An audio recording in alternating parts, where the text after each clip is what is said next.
The story begins with a boy named Hibiki sprinting through a deserted valley, fighting for his life while a horned rabbit tears after him. He has absolutely no clue how he wound up in this mess or what is even hunting him, so the whole situation hits him like it came out of nowhere. He asks himself what the hell that thing even is, and right then a gentle female voice answers him, calmly identifying the creature as a level 1 horned rabbit. He has no idea where the voice is coming from, but he begs it not to disappear because he is honestly terrified. The rabbit then lunges at him, but he barely manages to slip aside at the last second and ends up crashing down on top of it, crushing the life out of it in the process. At the same time, deep within the woods, an elf girl moves quietly between the trees when a mysterious male voice begins guiding her, instructing her to head east because something incredibly valuable is waiting there for her. Back in the valley, Hibiki feels a wave of relief after surviving the horned rabbit, yet he still has no clue where he is or what that strange voice actually was.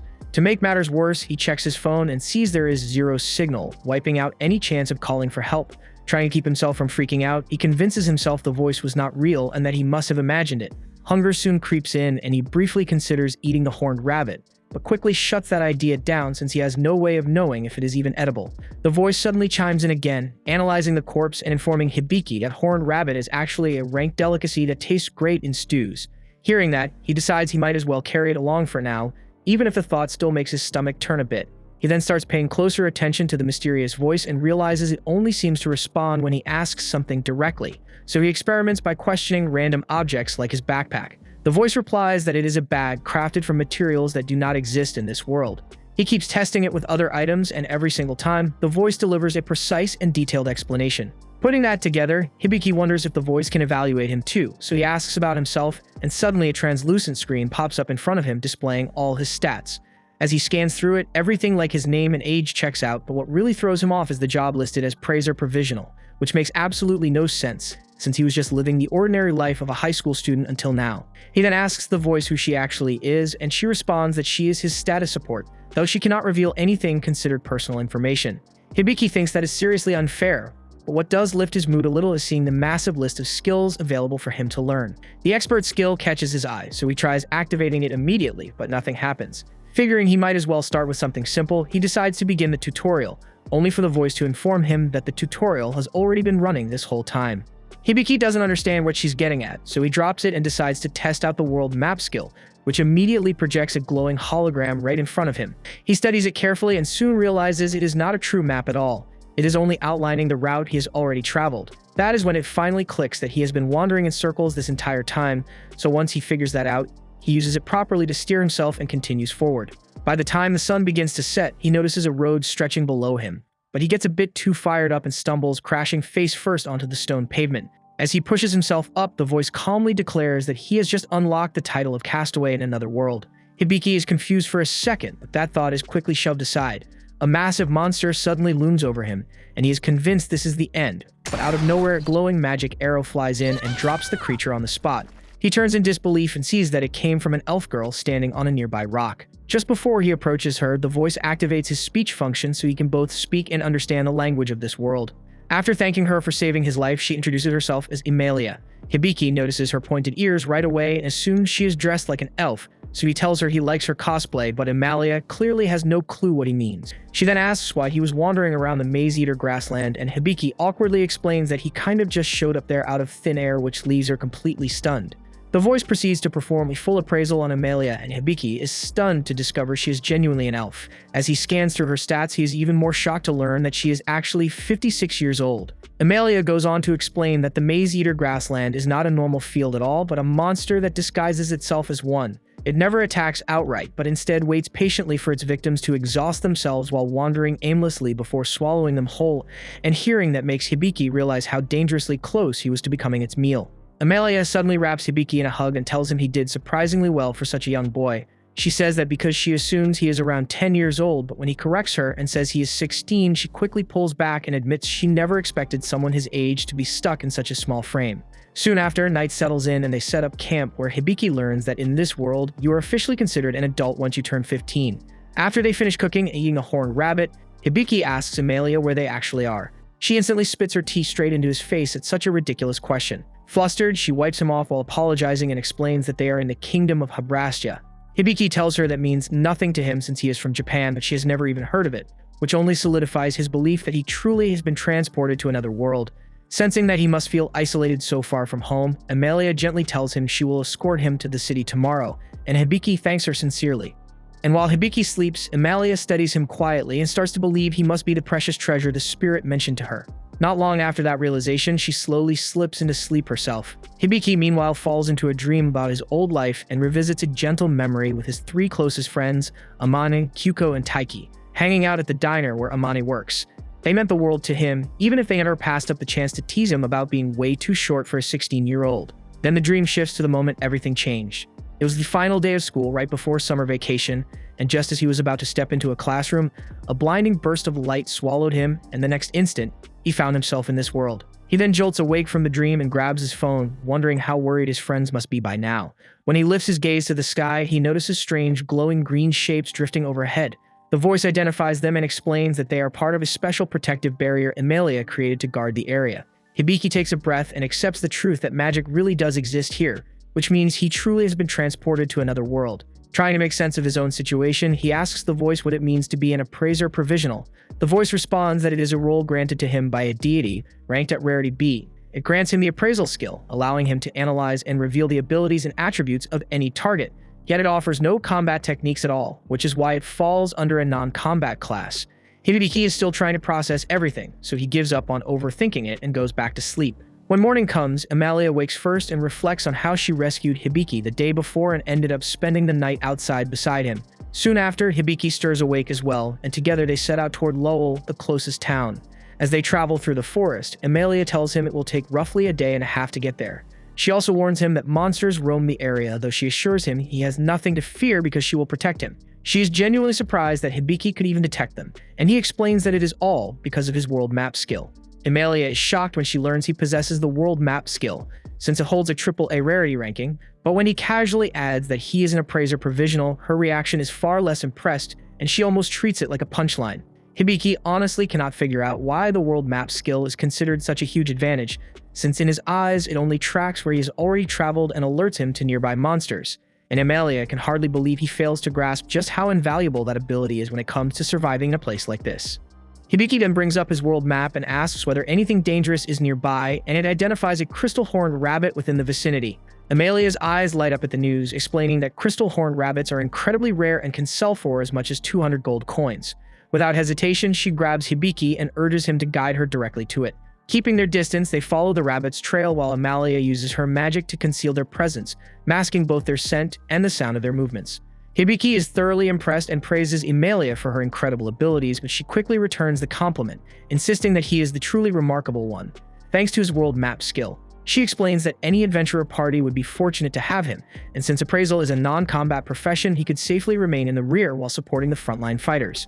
Though Emalia is eager to form a party with Hibiki, she does not want to seem overly desperate, so she decides to demonstrate her talents and let him make the first move. She raises her bow to aim, but Hibiki notices she has no arrow. Smiling, she explains that as a spirit archer, she can create arrows from wind itself. She then forms a spirit arrow and releases it toward the rabbit, but the creature narrowly evades the shot at the last instant, leaving her momentarily dumbfounded. Realizing that pursuing it now would be futile due to its high-speed escapability, Emalia prepares to abandon the chase. However, when Hibiki learns that the rabbit cannot activate its skills while attacking, an idea strikes him. If he can lure the rabbit into charging at him, Emalia would have the perfect opportunity to strike. She hesitates, doubting such a simple plan could succeed, but Hibiki reassures her, explaining that his appraisal revealed the creature to be fairly dumb as a rock. As the rabbit emerges into the open, a stone wall suddenly rises before it, startling the creature. Moments later, it spots Hibiki lying atop a rock and immediately takes the bait. And just as it lunges forward, Emalia releases her shot with flawless precision, bringing the rabbit down instantly. She is genuinely surprised the strategy works so perfectly, noting that the stone walls force the rabbit into a single path, leaving it no choice but to charge directly at Hibiki. Ironically, the creature's misjudgment of him as harmless sealed its fate. Shortly afterward, the mysterious voice informs Hibiki that his skills have leveled up, leaving him puzzled since Emalia delivered the final blow. She clarifies that he actively contributed by continuously using his appraisal skill and placing himself in danger as bait, earning the level up through his vital role in the hunt. Elsewhere, the deity responsible for bringing Hibiki into this world observes his progress with satisfaction. Still, the deity reminds himself that this is merely the tutorial phase, and Hibiki's journey has only just begun. Meanwhile, at the Adventurers Guild, we see a girl named Ivel has just completed her registration. The receptionist directs her toward the job board, but Ival calmly explains that she already has her first mission prepared, and she is searching for something truly extraordinary. This was the end of episode 1. Subscribe to not miss the next episode. After some time, Hibiki and Emalia make it to Lowell City. Emalia quickly throws a cloak over him because his outfit sticks out way too much. Their plan is simple: sell the rabbit's corn and use the money to get Hibiki proper clothes. They'd expect at least 200 gold coins, which might even leave enough for weapons and armor. Hibiki then casually wonders how much a single gold coin is even worth, which makes Emalia look at him like he is some kind of alien again, so he turns to his status support voice for answers, and she calmly explains the exchange rate. 1 gold coin equals about 10,000 yen. That is a ridiculous amount of money, and suddenly Emalia's excitement makes perfect sense to him. Out of nowhere, Emalia bluntly tells her new partner to stop sounding like a clueless, wide-eyed idiot with zero street smarts. She insists she's only saying it because there are plenty of people out there who would happily scam someone like him. She does not sugarcoat it at all, and the delivery is harsh enough that Hibiki quietly decides she probably does not have many friends. When they arrive at the Adventurers Guild, a few adventurers stare and question why Emalia teamed up with a kid. She calmly explains that he might look young, but he is actually an adult. A party called Silver Banner steps in and tells them to ignore the usual loudmouths since they always act like morons anyway, and they head out after wishing her luck. Emalia then approaches the receptionist Jewel and says she has an item to sell. They are escorted to a separate room, where Hibiki immediately gets distracted by how insanely shredded the man is. The guy catches the way Hibiki is staring and flexes on purpose. He proudly declares that his physique is the result of pure dedication and relentless effort. His name is Balls Deliard, and he happens to be the guildmaster. Hibiki instantly idolizes him, while the girls look completely confused. Hibiki then admits that no matter how hard he trains, he never gets results like that, so Balls advises him to focus on building his latissimus dorsi first. The girls quickly lose patience listening to them geek out over workout routines and shut the whole conversation down. When Emalia reveals the horn, Balls is stunned and immediately offers 400 gold coins for it. That is double what Emalia expected, so Hibiki assumes she will gladly accept. Instead, he nearly falls over when she snaps back and tells Balls not to insult her intelligence. She refuses outright and says she will not part with it for less than 800 gold coins. They go back and forth for a while, but Emalia barely moves from her demand. She even reminds him she could just take it to the capital's Adventurers Guild and sell it there, forcing Balls to finally raise his offer to 700 gold coins. Emalia beams at the final amount, and Jewel angrily mentions that it will be deducted straight from Balls' salary. Emalia is practically glowing with pride, convinced this win will push Hibiki to officially form a party with her. Then, after an unfortunate wardrobe mishap on her part, the men are promptly thrown out. Once he is by himself, the support voice informs Hibiki that his tutorial skill has now met the requirements to level up. The tutorial skill is something granted to people with a low survival rate. It allows them to receive assistance from a deity, helping them gain the knowledge and abilities needed to stay alive in this world. Hibiki suddenly hears a man's voice, but he brushes it off, assuming he must have imagined it. He concludes that this skill exists to protect him, and he realizes that making it this far was probably thanks to the deity's help. The male voice then tells him to keep revering him, since that motivates him to put in more effort. This time, Hibiki is certain he actually heard it, and the voice openly states that he is the deity supporting him. He explains that he is speaking directly to Hibiki, but he cannot do so whenever he wants. He promises to support him as much as possible, though staying alive and taking care of himself ultimately depends on Hibiki. Just as Hibiki starts forming a dozen questions in his mind, the deity disappears. Right after that, the support voice announces that with the tutorial skill leveling up, the guide's direct support will now come to an end. At that moment, Emalia returns and is informed that she has been assigned a designated quest. The letter clearly troubles her, and she apologizes to Hibiki. She has to leave the city right away since there is no way she can turn down a request from her hometown. She cannot bring him along either, which means this is where their paths split. Hibiki feels let down and quietly wonders if Emalia was the guide the voice mentioned. Somewhere else, the girl named Ival continues searching for that special something. She's struggling to locate it, but then an idea begins to form.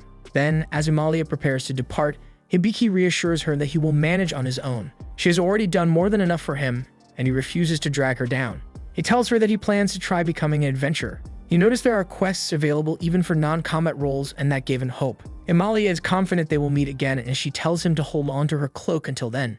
Hibiki jokes that she might need it if she runs into another wardrobe accident, and she immediately bolts off in embarrassment. After they part ways, Emalia unexpectedly runs into Ival. Emalia explains that she is in a rush because she has to head back home on short notice. Ival instantly understands that she means the elf homeland, and she reveals that she is traveling in that direction as well.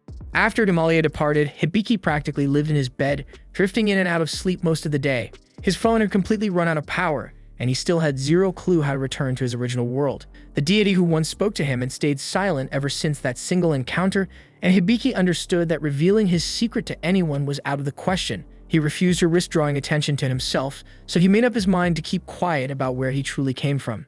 Before heading out for dinner, he reflects on the fact that the only thing keeping him afloat is the gold earned from selling the horn. That money will not last forever, which means he needs to start looking for a job soon. He starts wondering what he is actually capable of, so he checks his stats.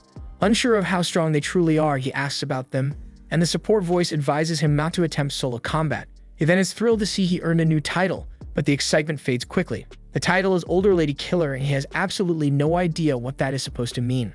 On top of that, he has gained 2 new skills: Contract and Medical Book. The voice explains that he can absorb the contents of the medical book by reading through it, but if he intends to perform advanced medical treatments, she strongly suggests going through every single page.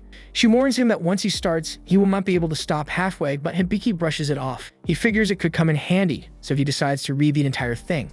The voice sighs before initiating the process. Hibiki wonders how long it will take him to read all of it, but it is nothing like he imagined. Instead of casually flipping through pages, the full contents are forcefully crammed into his brain at once, and he lets out a scream of pure agony. Meanwhile, a maid named Stelia tracks down Emalia. Emalia warmly greets her loyal attendant, who has arrived to escort her back.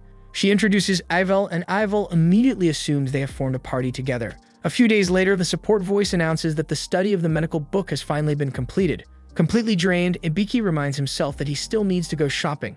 He buys some new armor and thinks about how brutal that medical book experience really was. The voice explains that each skill comes with its own unique method of acquisition. Hibiki thanks status support San, but he quickly grows tired of saying such a long name. He wonders aloud if he could just call her Sapo-chan instead. She falls silent for a moment, and it becomes obvious she actually likes it when she responds by saying that Sapo-chan accepts the proposal. After that, the Silver Banner party storms into the Adventurers Guild in complete chaos.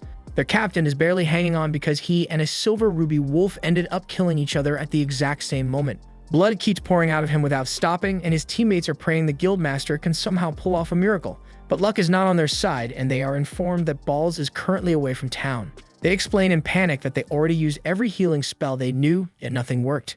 Hibiki notices just how severe the blood loss is, and he starts wondering if the medical book ability might actually save him. Sapo suddenly cuts in and states that there is still a possibility. Hibiki asks the group if they are willing to let him try, and they immediately question whether he is even a healer. He admits that he is actually an Appraiser, which makes them even more doubtful that he can do anything useful. However, he clarifies that he also possesses a medical skill, so they reluctantly agree to take the risk. Hibiki then activates the ability, and Sapo triggers the medical book function known as examination. Through this, he discovers that the man has dive poison circulating in his body. It is a toxin derived from poisonous herbs, and it makes it nearly impossible to halt the bleeding. The man has roughly 5 minutes remaining, so Hibiki desperately thinks about how to treat him. Sapo explains that full restoration will be required, including regenerating the arm and leg he lost. She advises using Hypercure and Perfect Heal, but these are advanced tier abilities that demand 650 magic power, and the problem is that Hibiki only has 56 MP. Everyone grows anxious, so Hibiki tells them that the bleeding cannot be stopped because of the toxin. The poison must be eliminated first, and then his missing limbs must be restored. Hibiki frantically asks if anyone present can cast Hypercure or Perfect Heal, but none of them can. Now there are only 4 minutes left, and he struggles to think of any possible solution. At that moment, Sapo suggests using a technical ability called Contract. If he asks others to temporarily funnel their MP into him, Hibiki will be able to carry out the treatment using the pooled magic power. A simple spoken agreement will suffice, and it will grant him access to those advanced spells. Hibiki quickly grasps the idea and asks everyone to form a contract with him. He explains that they only need to lend him a portion of their magic power, and with it, he can save their leader Jade. No one there has ever encountered something like this before, but there is no room for questions. They are frantic to save their companion, so they agree to establish the contract, and together they manage to funnel some magic power into Hibiki, yet they're still 174 short. Jewel then steps forward, wanting to contribute, and volunteers to join the contract as well. Savo clarifies that it can be done, and Hibiki simply needs to announce that additional members are being included. Hibiki declares that he will expand the contract to include another party, which allows Jewel to take part. She transfers another 273 magic power, and at last Hibiki has enough to activate Hypercure. Hypercure removes the poison, and immediately after, Hibiki casts Perfect Heal. A radiant glow bursts from Jade's body as Hibiki pushes far beyond his limits to restore him. When the light fades, Sapo announces that the leader's missing limbs have fully regenerated. The complete restoration is successful, and everyone lets out a breath of relief. Hibiki, however, is utterly drained from overexerting himself, and he drops to the floor unconscious.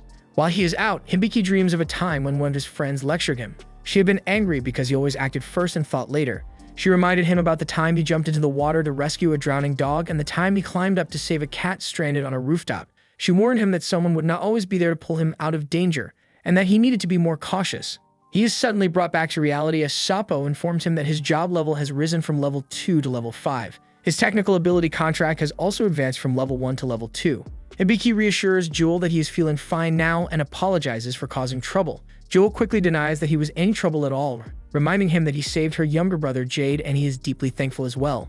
Hibiki refuses to claim all the credit, emphasizing that he could not have succeeded without everyone sharing their strength with him. Jewel insists that it only worked because of him and tells him to accept their appreciation. She then discloses that she has imposed strict silence on the incident so that rumors will not spread. Hibiki feels relieved, yet he is curious about her reasoning. Jewel explains that possessing the ability to use Hyper Cure and Perfect Heal is almost unheard of. If word spreads, it is certain that someone will try to take advantage of him for profit. To prevent that, Jewel suggests he consider joining an adventurer party. He would be far safer surrounded by reliable fighters. Hibiki is unsure whether he will even remain in the city after this, and he does not want to impose on anyone. Still, he understands that as someone who cannot fight, having protection might be wise. Joel mentions there is another option as well, which would be to employ a personal bodyguard. Elsewhere inside a prison cell, a young girl clings tightly to a fearsome beast. The creature reassures her that she should not be afraid, promising that it will rip apart anyone who dares to harm her. This was the end of episode 2. Subscribe to not miss the next episode.